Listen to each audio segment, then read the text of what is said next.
All right. So hello, everyone. My name is Sanjeev Jain, and I represent Enabling World. I'm the co-founder and director, and I'm the host today for this very exciting session, very personal to most of us, professionally and personally also. And so first of all, a few ground rules and hygiene factors here. This session is being recorded, as you would have got a message. Anyone who has a issue, may disconnect, but the session will be recorded. Number one. Number two, all of you, you're welcome to participate with your remarks, questions through the chat as much as possible. We'll take it up, and our panelists will take it up, as the session is going on. That is second. And a third, the session will be for 1 hour. And we'll have a lot of time towards the end for question answer, but keep your questions and answers flowing in during the session and keep it very, very interactive. So that's what are some ground rules. All right. So we'll begin with this. First of all, let me welcome our panelists. And I'm very excited to welcome very diverse panelists from different backgrounds and on a common theme like parenting. So first of all, Dr. Nandini. Dr. Nandini, thank you so much for joining, ma'am. And I have been had the honor of working with her and knowing her for now a few years. Her passion for parenting and for child development is amazing. She has dedicated her life for this cause. She's the she's the CEO for Center at Child Development and Disabilities, and she has got Ashoka Award, Fellow Award, and various prestigious awards. If I can go on, it will take full 1 hour for me, which I don't want to do. We want to hear her more. She's based at Bangalore, and she's doing some amazing work on the parenting and development side of the children, medically and psychologically. So thank you very much, ma'am, for joining in. Pleasure is mine. Thank you very much for having me. Ji. Second is Amber Alam. So Amber is has been into in the industry for many years. For last 10 years. He is with Optum, which is a part of United Health Group. So he is a very responsible business leader. He's head of EAP and work-life services at EPIC level for Optum, which is the pioneer, one of the very big organization in terms of providing EAP services, and which is so much required in today's time. He has just moved to Australia, so it is almost dinner time. So thank you very much, Amber, for joining in today. Inviting Sanjeev, really looking forward to. All right. And then we have Hema, who some of you who have attended our panel discussions, she is almost a regular visitor. And I had the fortune of working with her while in IBM. She has a very responsible position of global engineering enablement and communications leader at Kyndryl, which is an outshoot of IBM. She's again based at Bangalore, and she's a lot of interest into diversity, especially sponsoring women leadership, and in STEM area for single parenting, she does a lot of work on. So Hema, we are very honored to have you here in this session today. Thank you, Sanjeev. It's always been a pleasure to be a part of Enabling World and with you.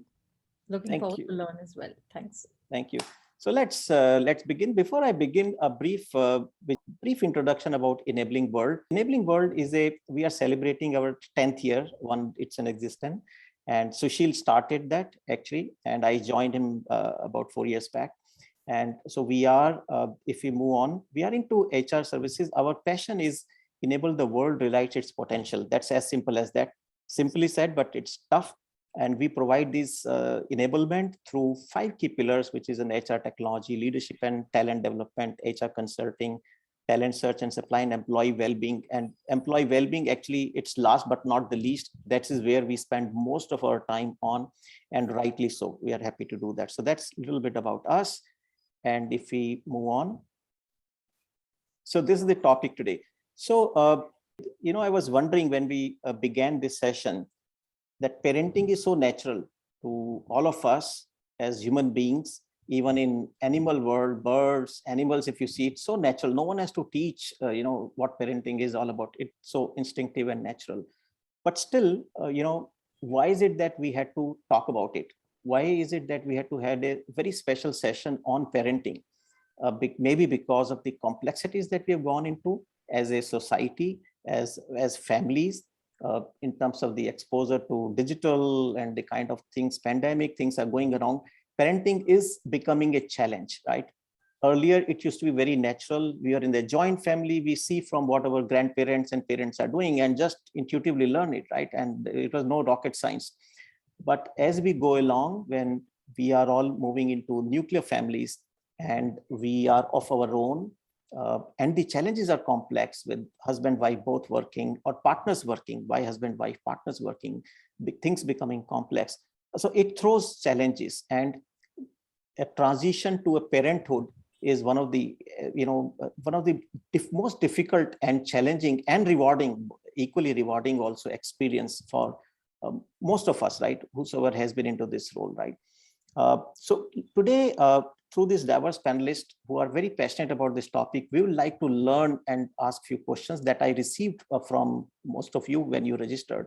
We'll take that. We'll also take some live questions when we, during the session also, we'll take those as well.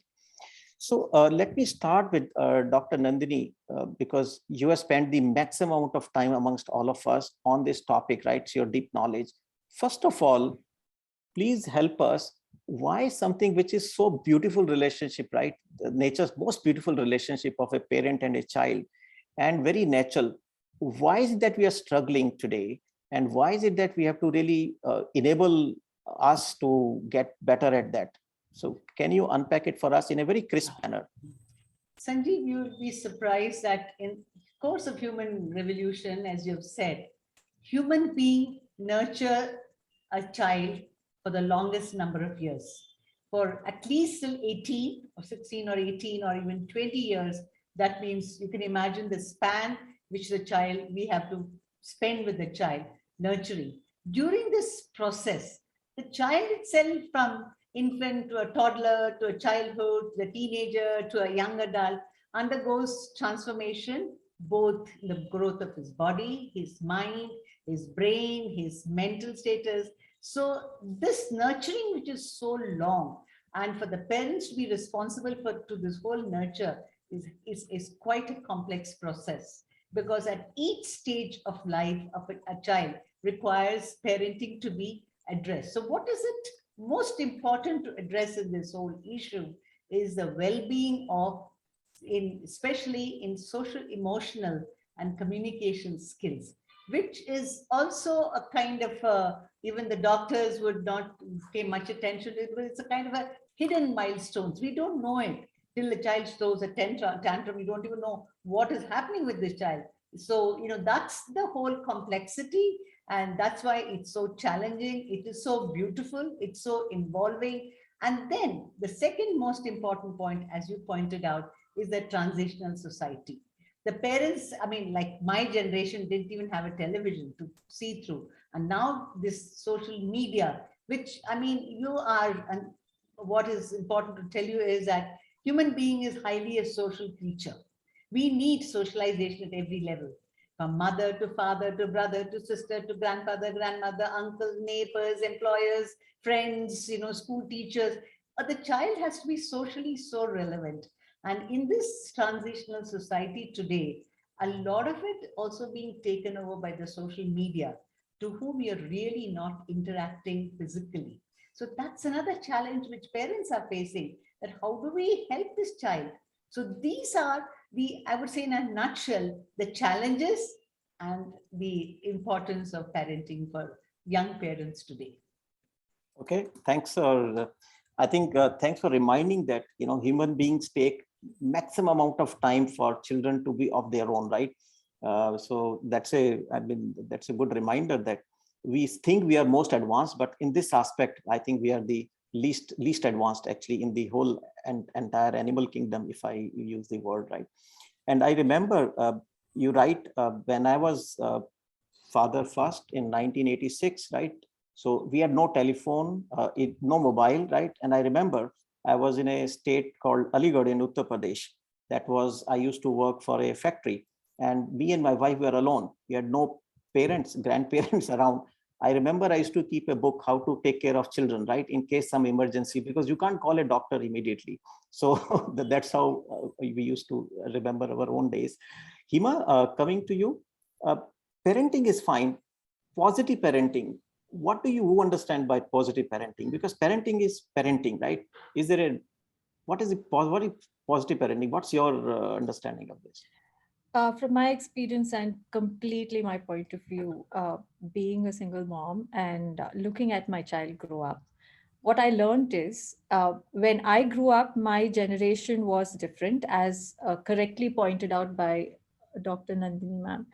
I think the positive parenting comes with the ethos of how you instill confidence and values inside your child without being uh, overtly conditioning and very possessive about your own beliefs, right? Allowing your child to experience life as it comes. I think that is positive parenting. Just that word of saying, you walk ahead, I'm just behind you. Don't go to mold them. That is one thing I want to be very clear, because for me, I think as a mother, molding them with what my thoughts are and my virtues are completely different. I think allowing them to teach us how they want to grow and what potential they have is something that we as parents have to learn. And positive parenting comes with the ethos of understanding your child and growing with your child. It's not about teaching your child every time. So that's my thoughts, Sanjeev. Yeah. Amber, you want to add to that? Anything? What's your understanding of the positive parenting? You can unmute yourself. Yeah. No, I totally agree. I think the fact of validation and reassurance about parenting skills is extremely important, because what tend to happen is we do a lot of comparison. When every human being is different, so is your child. And I'm parent to two kids. A boy, 8-year-old boy, and my daughter is 4. And they're two very different, very, very unique personalities. And me and my wife, we often, when we discuss that, when my son was growing up, and and it's not that long, there's a lot of difference. For example, he's a very he's somebody who would stick to his routine. If he's having a certain meal, he will have a pattern. You don't have any fuss around him. You know what he's going to eat. Everything is sorted. He's when he's watching videos and screen, he's selectively going and trying to look up something. Is more science, the solar system and stuff like that, which is so amazing. And my daughter is a very, very distinctive, very unique personality when it comes to how we are observing her growing. She's very smart, but she's exactly the opposite. And the thing that we try to do, or try to come to a conclusion that this is something that we have to accept, and there are two unique personalities, and give them the space. So one thing that I grew up, when I was growing up, my father was after me that he will choose what stream you have to get into, what you have to do after 10, 15, 20. Even your retirement was sorted when you were just 14 or 15. I can imagine. That is one thing that we try not to do. And we honestly, I'll be honest to God, that one thing that I'll do to my kids is that let them choose what they want to, and let them be who they are, as individuals. Absolutely. Well said. In fact, during this Father's Day recently, I normally don't post on LinkedIn, personal stuff. I did. And I said, I remember my dad, I lost him last year. For one thing, especially, he let me be what I wanted to be, right? Absolutely. And I was so lucky. He was from child welfare field. He used to work for UNICEF. So I was blessed that I had a person who was into child welfare. He understood this science extremely well, besides being a great father. But I was blessed. But I do hear horror stories from my daughter, her friends, how the parents have forced them into the profession which they did not want to, and children suffer throughout their life. They suffer throughout their life, right? So I think, as all of us as parents, one thing that we should really owe, right? I mean, take an oath here, right? That we would let them be what they want to be. We'll be guarding them, right? We'll not let them become into any wrong profession, bad company. But yes, otherwise, just allowing them dreams to come true as much as we can, right? That's a minimum that we should do. So thank you very much for that opening remark. Dr. Nandini, as parent, right, especially, the parenting for sometimes a boy can be different from a girl, right? And at different stages, for a toddler to adolescent to young adults, the needs of the children can be difficult. How do, as parents, we adjust our parenting style, right? And how we deal with them? How do we accommodate all of that together? Isn't it very complex for parents? First of all, Sanjeev, why do you say boys and girls need different kind of parenting? This is very our cultural based, that we bring up boys as if they are really, they're born to be a king, and the poor girl has to do everything. That's our culture, which I think now we should start overcoming this, and equal opportunities for both is essential for the simple reason the brain is not differentiating girls and boys. It's sort of wiring itself by whatever opportunities you give any one of them. If today's girls can be Agniveer pilots, they can be. So I think they should be, first of all, no bias between bringing up boys and girls. This is my very personal. Look, I'm in my 70s, and my father was a very simple Air Force officer. He never made distinction between my brother was absolutely brilliant and the daughters he had. We all had equal opportunities to do what we want. And when we grew up, we thought what an amazing dad we had. In those days, where girls were not even allowed to go to school, coming from a very, very orthodox Brahmin, Tamilian family, it was for us an amazing thing today that he said you would grow up, and we also were allowed to marry whom we wanted. Wasn't really in its time, at that time, it was an evolution. So every generation has an evolution to make in the parenting. Today, single parents, same-sex parents, so many issues. But why should it be? I don't think we should differentiate. That's my first point of view. Because Agreed, the absolutely. boys should learn to cook as much as girls do. Today, my son-in-law, who is a PhD, both my daughter and son-in-law are, but my cooking is done by my son-in-law, not by my daughter, because she's hopeless at it. And he's a foodie and he wants to eat. So she said, you do it, I'll do the other part of the work. So I think it should be a joint venture, and we should now not let every woman feel that they are just meant for rearing children, and they can do very much, and though it's the most difficult thing. Second point I want to make, if each one of us sitting here are unique, why when I give this adolescent talk also, I'm going to tell you, so why did that sperm choose that egg to produce you? Among the millions of swarms of the egg picks up that, because there is nobody like another Hema or Neat Alam or near Sanjeev or anybody else sitting here. How much ever I want to clone, I can't get you. So your genetic makeup, you have come into this world to do something, and every child should be told this, that they are so unique to themselves, that they have the opportunity. What we need to provide, exactly like what Amar and Hema Bindu said, an opportunity to survive and to get and nourish the talent which they are having. We don't need to inflict ours, because let me also tell you something, that in parenting, it says we come with the bias how we were brought up, which right or wrong is not. So every parent brings to the table their experience, which can be, the children can be better than us. Why do we feel that? Why do we Absolutely. keep on guiding them? So I feel that we need to make them feel they're unique, give them opportunities, understand and nurture their talents. Of course, we have to set at different age groups. As infants, you will have to do an extremely good bonding.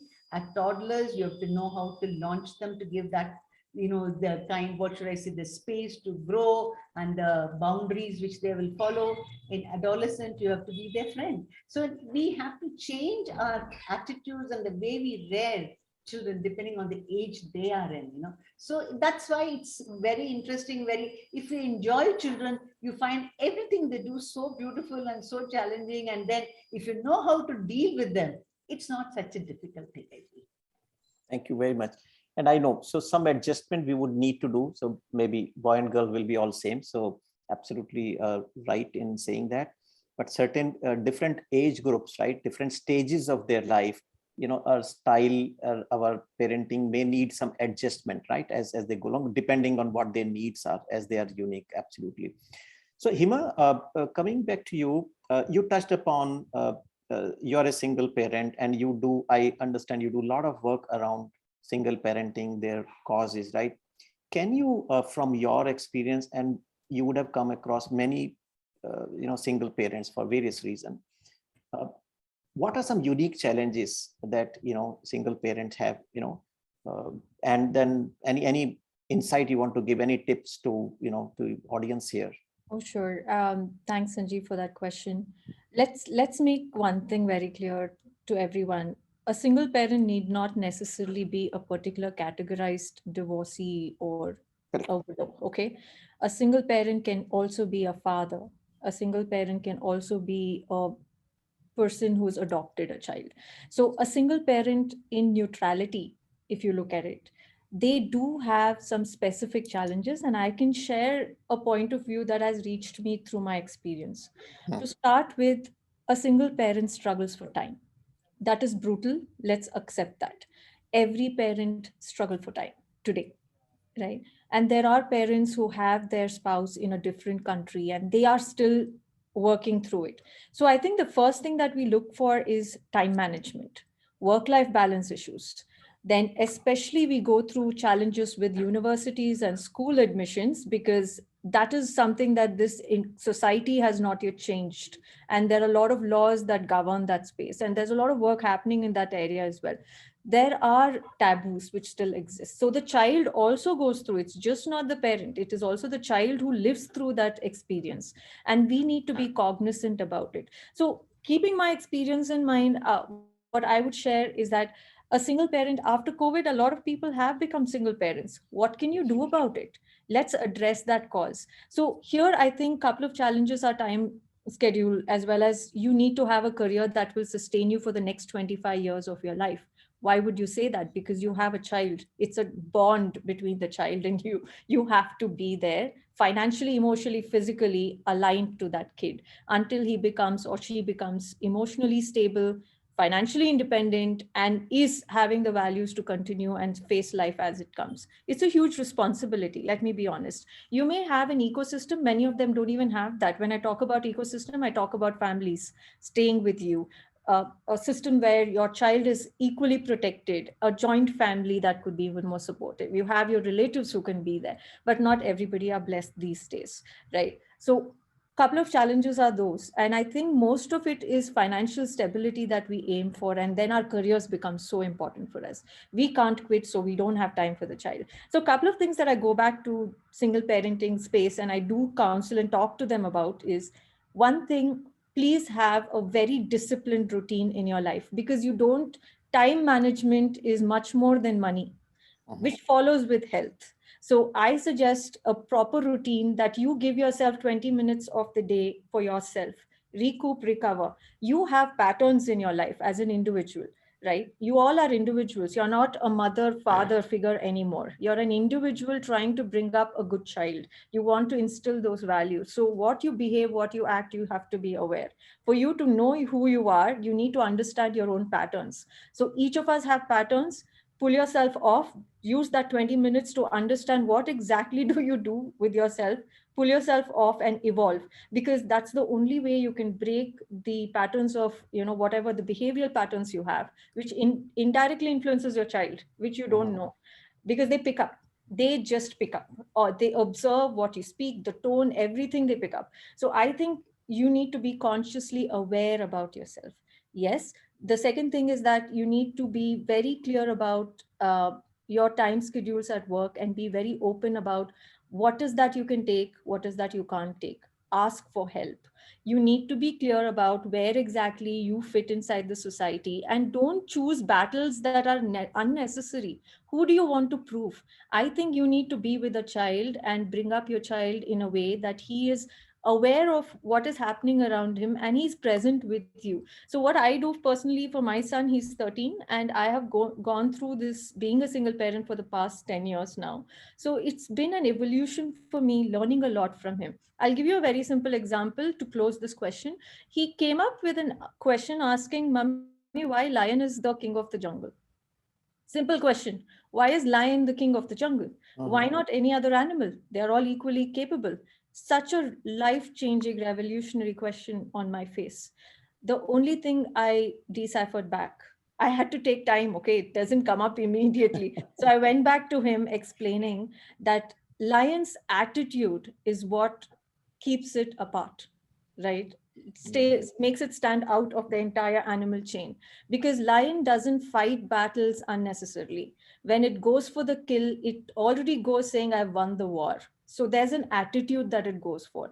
And when you also are having people around you who are actually competing with you, don't compete with people around you. I think you should compete with your Yourself. limitations, right? So that these are some very valuable virtues that sits inside the child's mind like a small story. And I think that builds confidence. And if you have a child who has confidence and the right attitude to face life at the right space, understand his limitations and try to look over it and accept what is coming his way, I think you've already set the right bedding, you know. And I think being constantly aware, available for him for the right time. See, there is a attention span a child has. Couple of hours after he's come back from school, he needs that attention.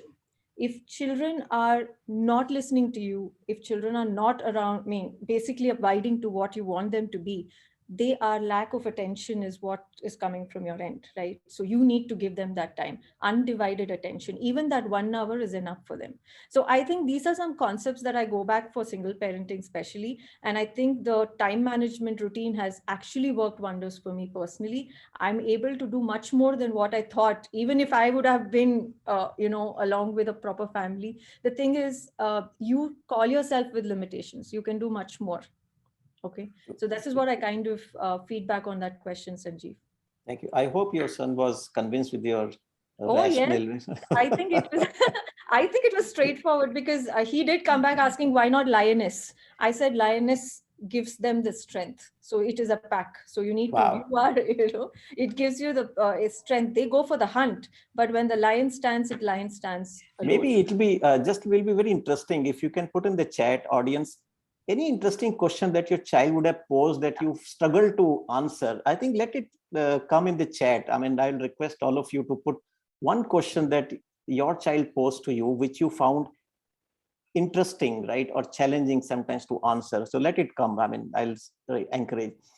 Amber, coming to you, while as parents, both in case it is mother and father, largely, in our experience, mother takes the heavy lifting of the parenting responsibilities, right? That's a known thing. I'm not recommending that should be the case, but that's a reality, at least as of now. Now, being a father, right, what is your experience in terms of how do you match up to the parenting responsibility as a father, your personal experience and what you have seen around? So yeah, very interesting question, And I want honest answer, Amber. Yeah, absolutely. So I'm blessed. I have my wife does the heavy lifting for sure, but I try to contribute as much as I can.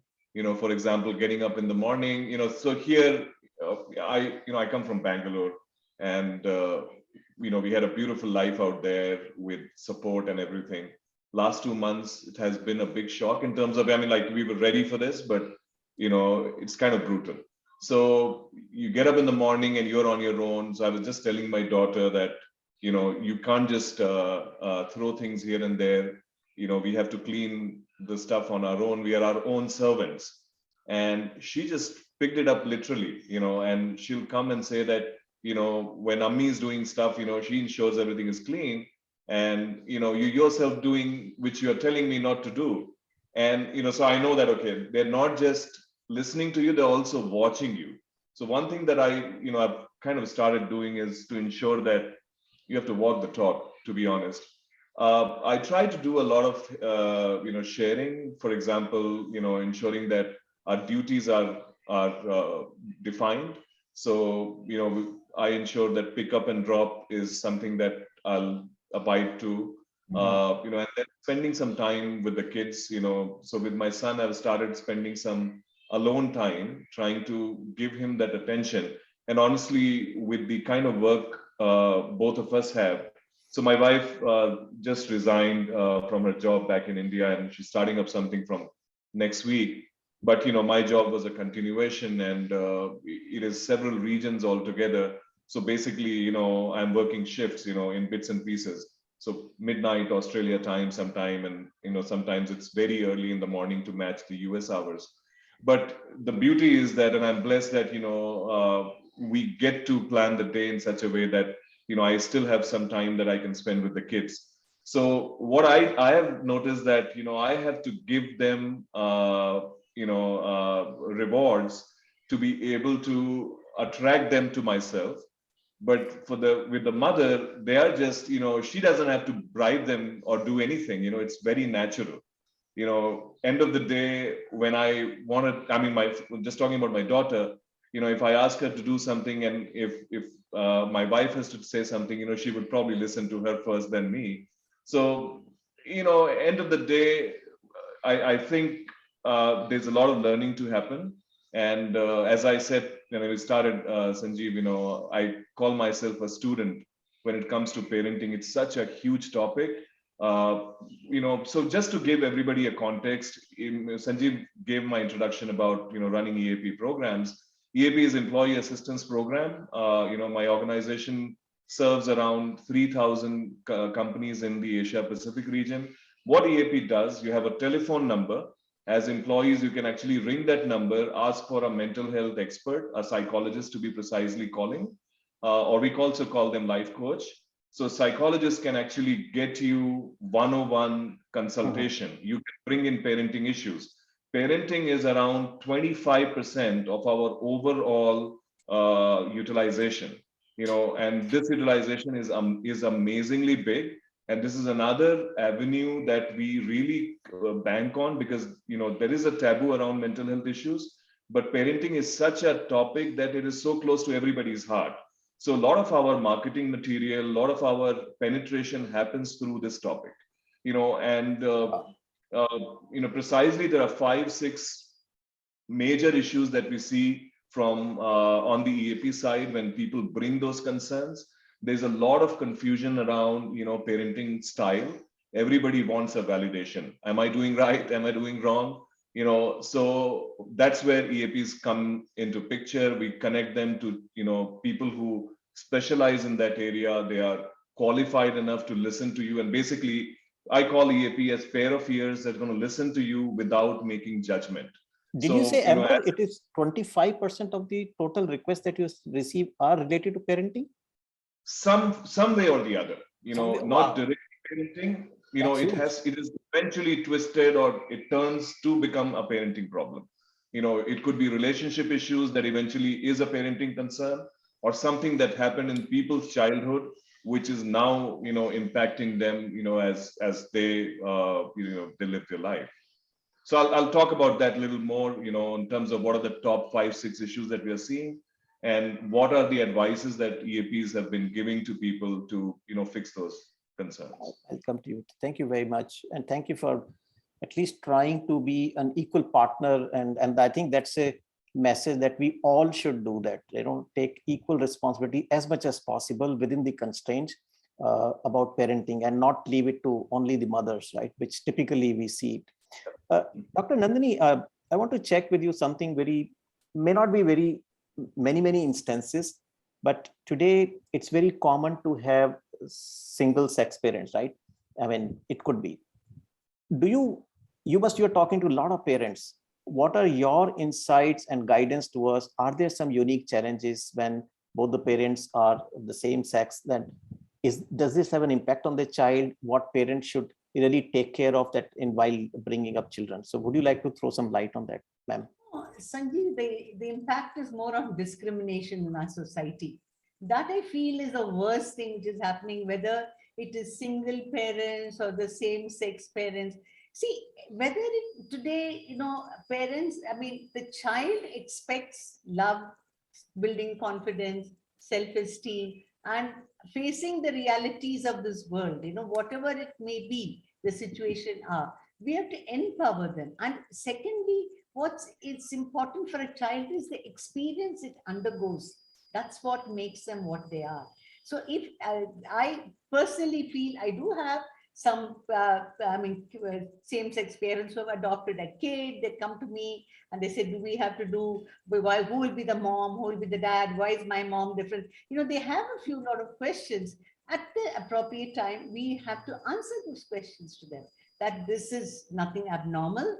This is genetics. We have chosen to live together because we have. So that's an issue which we should address during adolescence. When they're in school, I feel the adolescents' well-being today revolves around a lot of, I would say, sex, romance, relationship, and those kind of issues which we brush under the carpet and keep it and say, no, no, no, we can't talk about all this. The schools are hesitant. The doctors are only hesitant to talk in India. Forget about the schools. So I think that is why the myth, whenever you have a myth about something, you really want to explore it and understand it. If not from the correct way, then you go the wrong way, which is the social media way. So I feel that if we talk, we just, all of us stop discriminating people. Discrimination is everywhere, whether it is OBG to caste. We have so many discriminations in our country, and this is one of them, which is the worst.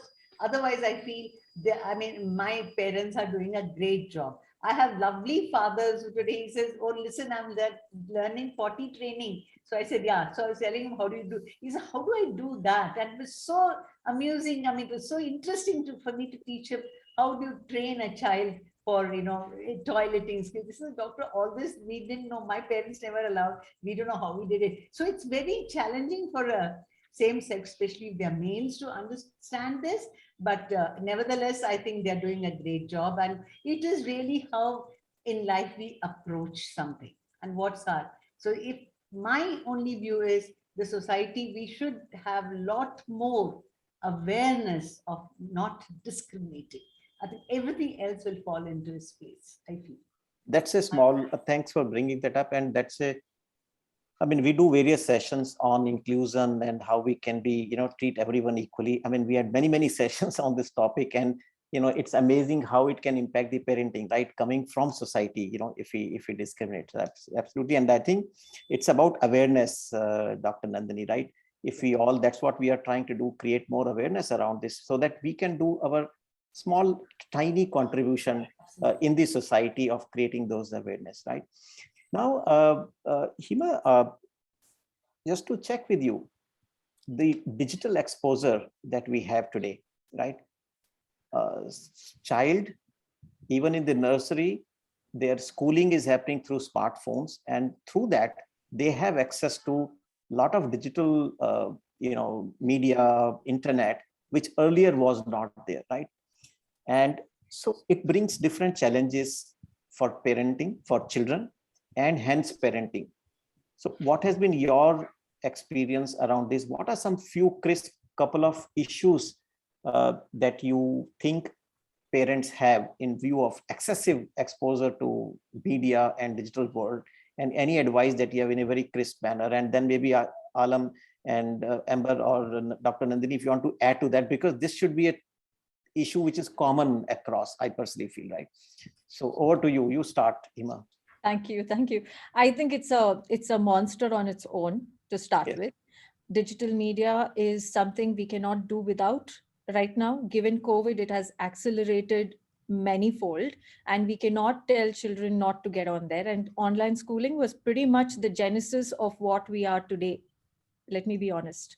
There are pluses and minuses, and giving my own personal perspective of how I saw my son, who used to go to school and hardly had any media for those couple of hours, is now exposed more than 20 hours with that. To be honest, 12 to 13 hours. His next easiest pastime was just go switch on the TV or switch on the computer, and class is running and he's watching something else. It is a behavioral, challenge even for the child. Because why? Because there's no one else to interact. What would the child do in that time, right? Now it's access to so much information. I will go and see everything and anything. Now, in a crisp way that I maneuvered these areas is, I was working from home. So you cannot constantly monitor the child. It affects their self-esteem. First thing, they prefer privacy. privacy, to be honest, at an age that they are.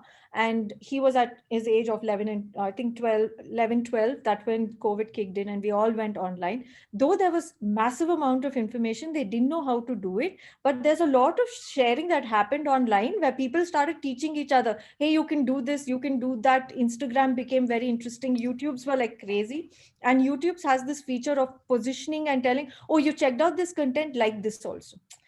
This is the AI which is working at the back end. Now, this is where, as a parent, we have to start learning the additional IT security norms that have been set up on the infrastructure, which we never knew. There are some completely firewalls. There are some password coded. You can net up your entire, wireless with certain codes and passcodes and everything.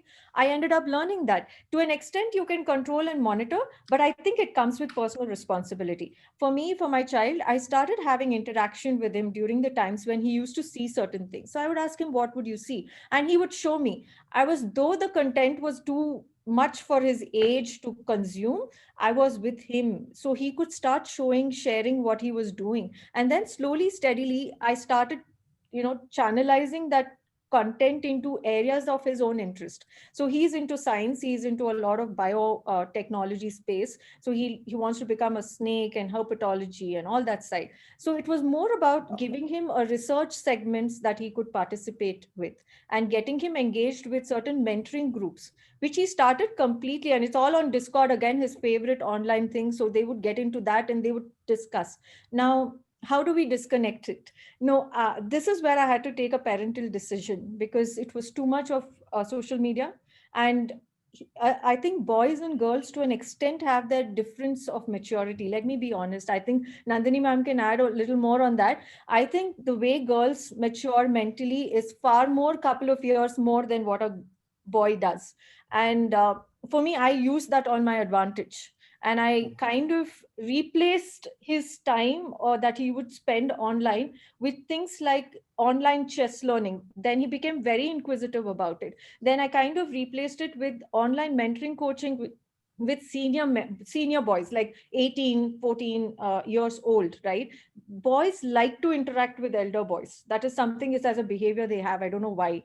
And they like to learn from them. So he got access to mentors at that age who could talk about what kind of fields and what kind of education he could aspire for his interest, and he went into that space. So as parents, I had to switch that. Okay, the last thing that I did was it was like a stroke, on his behavior. I literally got a Persian kitten home.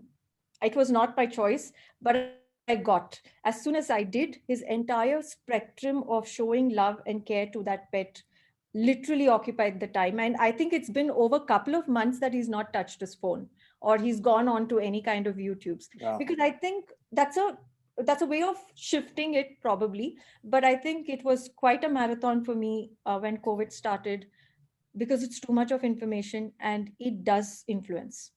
And I can't stop that behavior, right? So I just paradigmed it a little. I'll open it up for I would say never a dull moment in parents' life, right? Never. And every day you have a very unique situation, unique challenge to deal with, and you have to be very innovative and creative on your feet, right? To find what is right and wrong, how to deal with that, right? So, Dr. Nandini, there is one comment here for you from Ms. Sharma that, and if you can read that, it's about how do we share the news of the death of the parents to a teen, right? It's a little sensitive subject, but I mean, I'm sure you as an expert will be able to guide us how to do that. Yeah, teens are quite aware of death, and life and death. For them, it's not difficult for a child of teen to tell them what death is about and what happens. That's not telling them is, we do something called adult attachment interview in our center. It's an amazing thing that I have a young man whom, he's having lots of problems with him. So his kid is having a lot of problems. We do adult attachments called AAI, which many of you are very interesting because we bring to the table what he couldn't even mourn the death of his father. That's what is came up with when he was a teenager. His father died. So somehow the relatives and all, they didn't just tell him that he was not there, or, and I don't remember, some years ago. And he had all his mental illness, mental thing revolved around this whole thing that I didn't even know that what it was. So it had a great impact of him, how he was bringing up his own child with lots of fear, lots of, things unnecessary. And this child was such an anxious child which we had. So I think facing any child above 5 years of age, you can talk about that. And say, yes, they are not going to be there, but we can remember them. There's something called a narrative therapy which we use. You talk about them. You tell them the good time they did with you. You talk about them, that how he had brought you into this world, and it's unfortunate that but we can do a lot of things remembering him. So you have a lot of narratives around that person who has passed away, and try to convince them that it's going to be like this, and allow the child also to share his or her ideas of what did she think about her father, what is he going to miss, and how is it going to be, what can they do together to remember him. So all these are very, very important things in a catastrophic thing like death in a family of a very dear and near ones. And the best thing is also encourage, I feel in many ways, in one of the therapies which he uses, to write a journal. You write your thought, because writing brings out a lot of your mental agony. You need not share it with anyone. That's a different thing. It's a therapy by itself, by the way. Many, psychotherapists and very senior psychiatrists, or we use something called narrative. Writing the narrative is very important, and you can encourage. If the child can't write, they can draw. They will draw beautiful pictures for you. That's if they can't. If they can't draw, they will show you through their play. So play therapy, and write journal, and these, drawing, these are all very, very important modalities which we use with children to express what they are undergoing in their mind, because they are not going to tell you. So this is the best way to handle catastrophic situations in the life of a child. Thank you very much. And Amber, I would come to you because I'm sure, as a part of counseling services that your organization provides to hundreds of corporates, right, and millions of employees, I'm sure pandemic brought many such situations where we had unfortunate loss of near dear ones, right, and children had to deal with that. And I'm sure some of these issues would have come to you or your team to handle as a counselor, right, for the employees. Anything that you are seeing pattern, and anything that you think has worked well in these situations you want to add to what Dr. Nandini said? Yeah, I think I would totally echo with what Dr. Nandini just mentioned, and, all these therapies that she's outlining is definitely, the currently being used, by most of our therapists as well. So what we have seen, during the pandemic, and, Hima also mentioned this pandemic has affected a lot. So there has been losses, and there has been calls where people needed help, how to convey a message. I have a situation in my home. My sister who is in Dubai, my brother-in-law, he passed, in 2020 in the first wave, and she has got two small kids. And it was a big deal to have that courage to go and talk to them and tell them, what has happened. But honestly, the sooner you tell them is better, because end of the day, that acceptance has to come, because if it doesn't come now, it'll build up and it'll become severe, as they progress and they become older. But I understand this can be a very typical situation that Ms. Sharma has outlined here, that there was an accident and the child was there when the parents passed away. So I would recommend that you seek professional help, speak to a therapist, discuss this particular case in details, and, seek necessary guidance from them. And sometimes you can actually, do a group therapy where you can bring the kid, along with the fostering parents, and, there can be a group session done and arranged for this situation.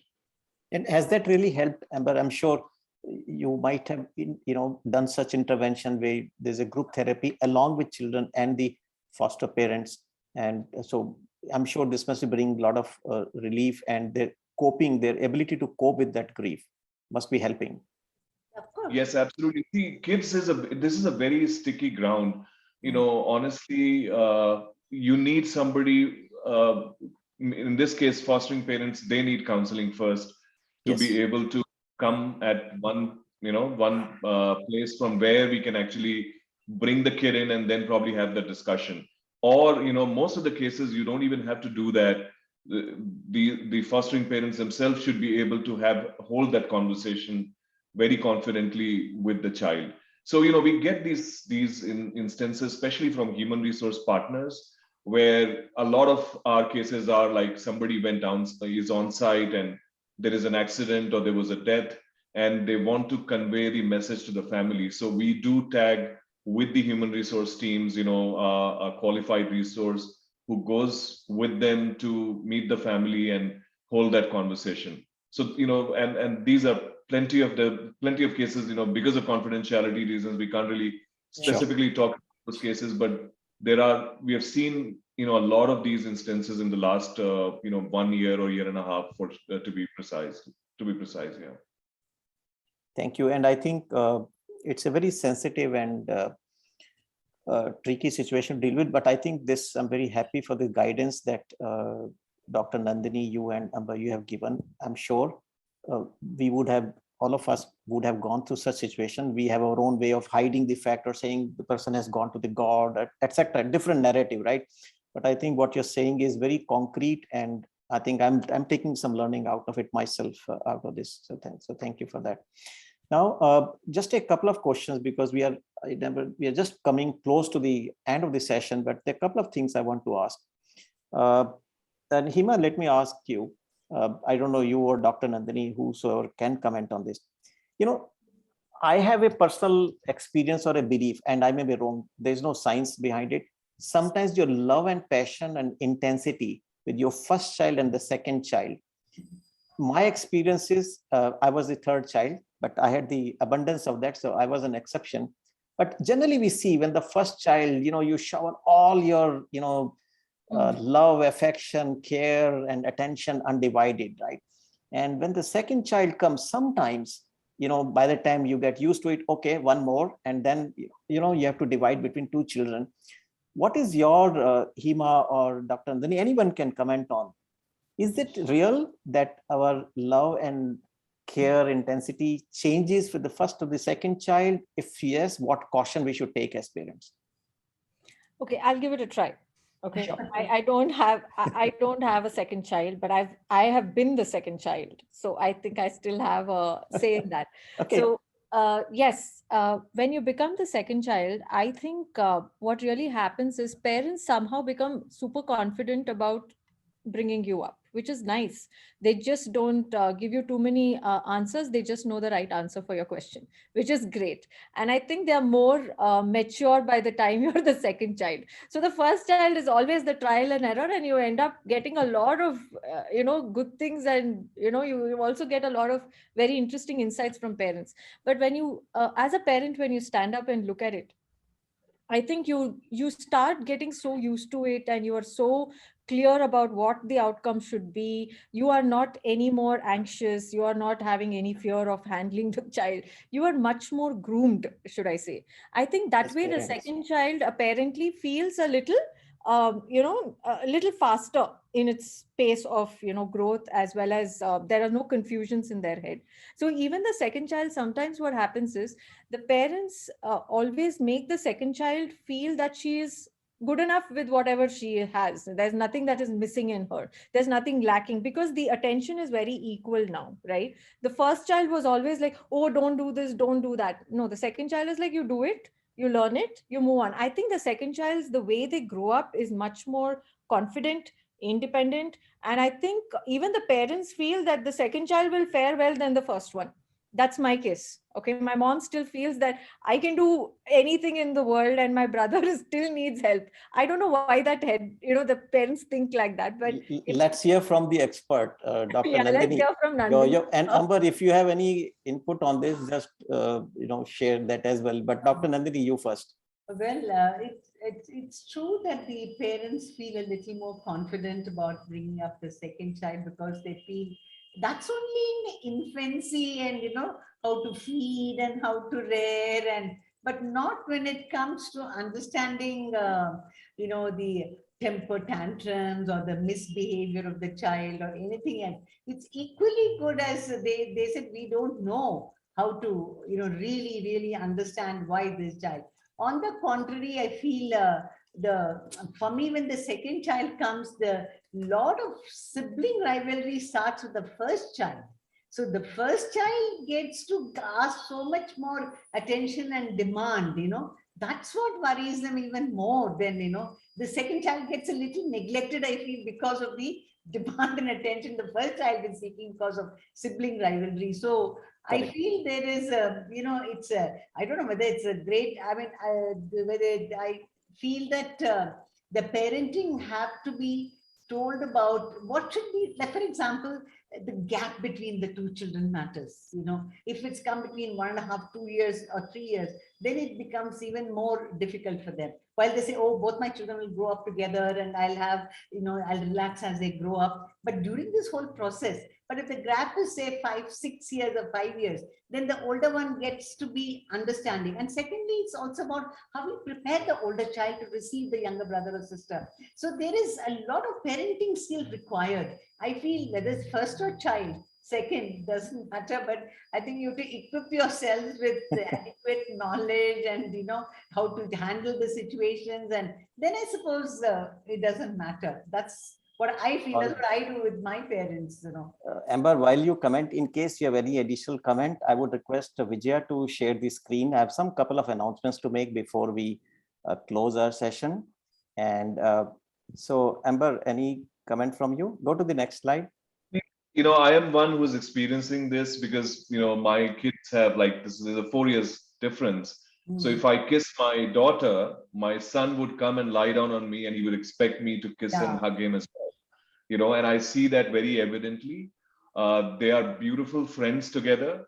They fight as well. They are, I think it's actually working the way we envisioned that they will both, be each other's support. And it's actually working like that. But honestly, we ensure that if I am buying a Barbie doll, I'm also getting a transformer for my son. So he should not feel left out that the younger one is getting something, and same goes with her. At times that we feel guilty that when we had our first child, I used to travel a lot, and the pandemic has to do a little bit to that as well. And I would shop the world for my son. He would have plenty of shoes from everywhere across the globe. For the girl child, one options are also sometimes limited, especially I'm just giving a very naive and a vague example, but we consciously try to ensure that what we are doing for her, we're doing for him as well. Absolutely. I think it's extremely important. Thank you very much. So a couple of announcements I need to make before we close this session, and I wish we have more time and we could continue. It's so interesting and insightful. One is that, as Enabling World, we have certain programs that we offer to the corporates on parenting. I mean, the list is in front of you, and my colleagues will put the link to those, events that if you want, any one of you want help on, you can reach out to us, whether it's a cybersecurity or caregiving or single parenting or infant and newborn, different ages or super mom, different programs, right? So please reach out. Second, what we are doing after a very long time, some open program, because parenting is very common, whether corporates or all of us need that. So we have two programs coming up. One is on 10th of August, which is on positive parenting. And second one is on, social and emotional skills in children, which is really very important nowadays. So if in case anyone is interested, you can scan this QR code and you can register for that. It's a paid program. So anyone is interested, the corporate, you can reach out to us. So these are two announcements I wanted to make. The feedback chat, polling to the audience. I want your feedback. how this session was for our own feedback so that we can improve it as we go along. So with that, let me thank the panelists here. I mean, I really enjoyed the session. It was, we touched on some very unique aspects of parenting, which generally we don't talk about, whether it's the counseling support. Amber, thanks for sharing that, the group counseling, and Dr. Nandini, that you spoke about how to deal with the catastrophic, issues, sharing that news with the children. Or so all of you, I must really thank that you brought very personal insight. You are opening up your own story many a times in sharing that, and as an expert, I'm sure this was helpful to all the audience. And so with that, we'll close this session. Any last comment that maybe one liner, Hema, Dr. Nandini, and Amber, you want to make to all of us, your advice into parenting, one sentence. Hema, starting with you. I think be a student with your child. I think that is one thing that I have learned. Wow. I think I learned with my child. I grow with him. Okay. Dr. Nandini, one line. Unconditional love. Wow, that's profound. Amber, from you. No comparison with anyone, not even with the siblings, just let them grow as a unique human being. All right. So with that, on positive note, I'm sure as parents, there is something that we have learned. And as we say, child is the father of man. We can learn a lot from our children. And happy parenting to all of us. And then with that, we'll close this session. Thank you very much for joining and for your interaction. We'll meet again, maybe in a couple of 2-3 weeks from now on some other interesting topics. So stay tuned in. Bye-bye. Bye. Bye. Thank you, everyone. Bye. Thanks. Bye. To everyone.